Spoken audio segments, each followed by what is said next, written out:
नमस्कार दोस्तों, स्वागत है एक बार फिर से आप लोगों का यूट्यूब चैनल फार्मा एमसीक्यू पे। दोस्तों, एनएफएल फार्मासिस्ट का एग्जाम हो चुका है और एनएफएल के लिए आप लोगों के लगातार जो है मेरे पास क्वेश्चंस आ रहे थे कि जो है मेमोरी बेस्ड क्वेश्चन जो है प्रोवाइड करा दीजिए सर। कैसा क्या एनएचएम का एनएफएल का एग्जाम आया था, तो भाई अच्छा खासा एग्जाम का लेवल हमें देखने को मिला है। और जो है 20-25 क्वेश्चन हमारे पास नॉन फार्मा और फार्मा दोनों के हैं, जिनके बारे में हम लोग डिटेल में डिस्कस करेंगे। लेकिन उससे पहले मैं आप लोगों को बता देना चाहता हूं, जितने भी जो है आरआरबी या किसी भी एग्जाम की प्रिपरेशन कर रहे हैं फार्मासिस्ट वाले, चाहे वो आप लोगों के होम्योपैथ के हों, एलोपैथ के हों, ठीक है, और या आरआरबी से हो, सेंट्रल हो, स्टेट हो, भाई तैयारी को बहुत अच्छे से कीजिए, डीपली स्टडी कीजिए। ये मैं आप लोगों से यही कहूंगा। ये यहाँ मतलब जो है ऊपरी ऊपर पढ़ने से सिलेक्शन आप लोगों का होने वाला नहीं है। देखिए, मैं क्लियरली बोल देता हूं आप लोगों को, ठीक है। तो चलिए फ्रेंड्स, बिना किसी देरी के वीडियो को स्टार्ट करेंगे। वीडियो शुरू करने से पहले अगर आप लोग चैनल पे अब तक पहली बार विजिट कर रहे हो, सब्सक्राइब नहीं किया है, तो सब्सक्राइब करके बेल नोटिफिकेशन को ऑन कर लीजिए, जिससे आने वाली सभी अपडेट सबसे पहले आप लोगों को मिल सके। तो चलिए फ्रेंड्स, मैं पीडीएफ को ओपन कर लेता हूं। और जैसा कि फ्रेंड आप लोग यहाँ पर देख पा रहे होंगे, मैंने पीडीएफ को ओपन कर लिया है और यहाँ पर देख सकते हैं NFL pharmacist memory based question, ठीक है। सबसे सटीक जो है यहाँ पर क्वेश्चन मेरे पास आए हैं और मैं आप लोगों को प्रोवाइड करा रहा हूं। देखिए, बीटा इलेक्ट्रम रिंग के बारे में पूछा गया था, ठीक है। पेपर और आप लोगों का एडमिट कार्ड और जो है ओएमआर सारे सब कुछ सबमिट हो गए, तो किसी भी स्टूडेंट को कुछ मिला नहीं है। केवल प्रोविजनल आंसर की के रूप में तीसरा बच्चों को मिला है, ठीक है। आंसर की आप लोगों की बहुत जल्द जो है 2 से 3 दिनों में ही जारी कर दी जाएगी, ठीक है। तो यहाँ पर बीटा लैक्टम रिंग के बारे में पूछा था, एम्पिसिलिन वहाँ पर ऑप्शन था, ठीक है। पीसीआर टेस्ट के बारे में पूछा था, ठीक है। PCR test pulmonary chronic respiration के बारे में यहाँ पर जो है पूछा गया था, ठीक है, दूसरा क्वेश्चन। और तीसरा क्वेश्चन आप लोगों का एनडीपीएस एक्ट से था, NDPS narcotics drug psychotropic substances थे आप लोगों का क्वेश्चन था। और एक आपका प्रेगनेंसी एक्ट से भी क्वेश्चन था फ्रेंड। प्रेगनेंसी एक्ट आप लोगों का कब आया था, तो 1971, ठीक है। एनडीपीएस 1885 में नहीं 1985 में आया था फ्रेंड एनडीपीएस, ठीक है। और ये आप लोगों का जो है नारकोटिक्स ड्रग साइकोट्रोपिक सब्सटेंस और जो आप लोगों का प्रेगनेंसी ऑफ टर्मिनेशन एक्ट, ये 1971 का है, 1971 का है। फिर आप लोगों का हार्ड जिलेटिन से एक क्वेश्चन था, एक क्वेश्चन आप लोगों का सॉफ्ट जिलेटिन से था, ठीक है। एंटी एडिनर्जिक क्लास की ड्रग पूछी गई थी, जिसमें प्रोपेनेलॉल ऑप्शन में था आप लोगों का, ठीक है। एंटी एडिनर्जिक क्लास की ड्रग यहाँ पर पूछी गई थी बीटा ब्लॉकर में, ठीक है। तो उसमें प्रोपेनेलॉल यहाँ पर ऑप्शन में था। जिलेटिन स्लेस स्ट्रेंथ पूछी गई थी, जो आप लोगों की लगभग होती है 150 से 250 वहां पर ऑप्शन में थे फ्रेंड। तो ये पहला ही ऑप्शन यहाँ पर जो है वहां पर सही था, जो जैसा कि बताया।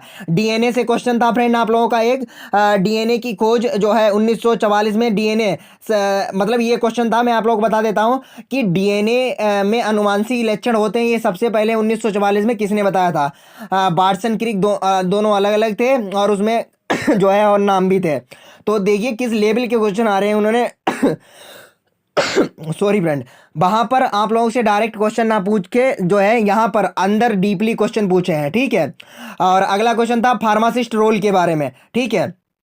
फार्मासिस्ट रोल के बारे में यहाँ पर क्वेश्चन था और ये यहाँ पर फ्रेंड टाइपिंग मिस्टेक है, इस शेड्यूल से क्वेश्चन था। शेड्यूल जे आप लोगों का जो फार्मा जो है आप लोगों का फार्मास्यूटिकल जोरिस्प्रूडेंस सब्जेक्ट है, उसमें शेड्यूल जे आता है, जिसमें ऐसी बीमारी के बारे में बताया जाता है जिन्हें जो है दवाइयों के माध्यम से ठीक नहीं किया जाता। शेड्यूल एच था आप लोगों का, ठीक है। शेड्यूल एफ से क्वेश्चन था, शेड्यूल जी था। तो शेड्यूल भी बहुत ज़्यादा इंपॉर्टेंट है। देखिए चार क्वेश्चन आप लोगों के शेड्यूल से भी थे, ठीक है। और यहाँ पर बायो अवेलेबिलिटी से आप लोगों का क्वेश्चन था, किस रूट की बायो अवेलेबिलिटी सबसे ज़्यादा होती है, तो आईवी रूट की। और एक क्वेश्चन बायो अवेलेबिलिटी से ये भी था फ्रेंड कि बायो अवेलेबिलिटी कहते किसे हैं, ठीक है।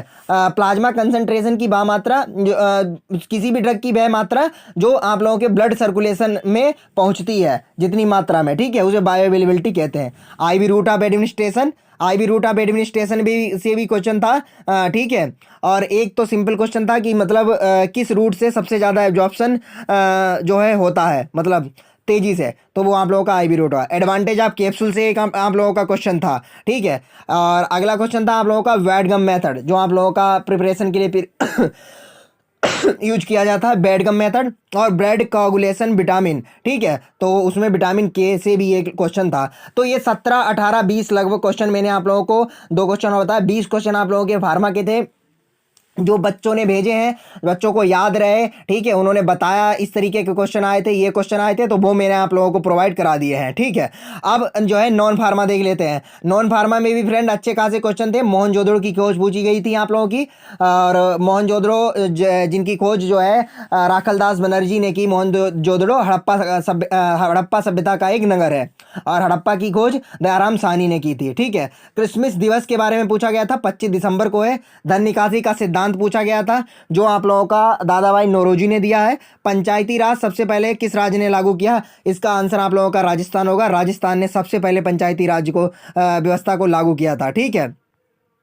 उसके बाद यहाँ पर चिकनकारी कहाँ की प्रसिद्ध है, ठीक है। तो ये लखनऊ की चिकनकारी सबसे ज़्यादा प्रसिद्ध है, ठीक है। लखनऊ में ये पेपर था, तो लखनऊ के बारे में भी देखिए करंट अफेयर यहाँ से, सॉरी फ्रेंड, मतलब जो है स्टेटिक पार्ट यहाँ से पूछा गया था।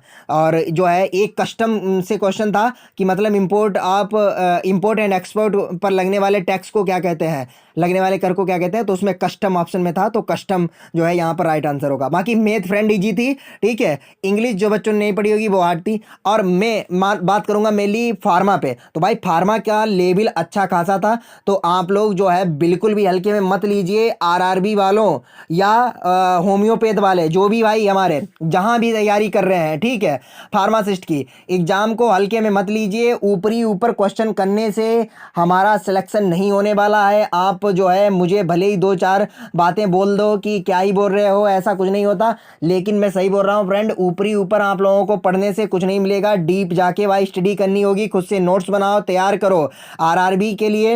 अभी बहुत टाइम है आरआरबी फार्मासिस्ट के लिए, ठीक है। आरआरबी में बहुत अच्छा खासा लेवल आप लोगों को देखने को मिलेगा क्वेश्चंस का, ठीक है। और मैं आप लोगों को बहुत जल्द टॉपिक भी बता दूंगा आरआरबी के लिए, ठीक है, जिस हिसाब से एनएफएल में।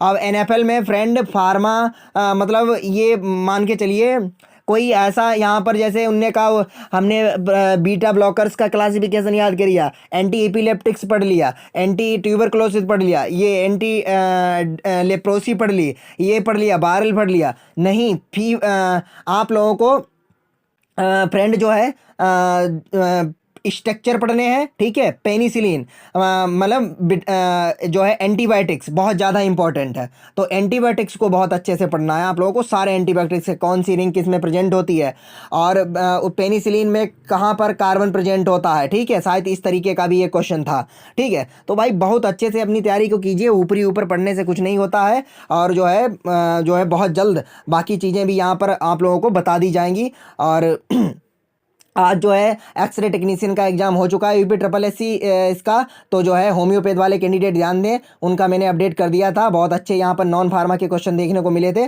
जिन्हें मैं बहुत जल्द आप लोगों को यूट्यूब के माध्यम से प्रोवाइड कर दूंगा। तो ठीक है फ्रेंड, यही अपडेट थी। सबसे पहले आंसर की आप लोगों को तो नहीं मिल सकी, ठीक है, क्योंकि मैं बाहर था और जो है थोड़ा प्रॉब्लम भी था, तो लेकिन मैंने आप लोगों को प्रोवाइड करा दी। मिलेंगे नेक्स्ट वीडियो में नई अपडेट्स के साथ। Thanks for watching pharma MCQ.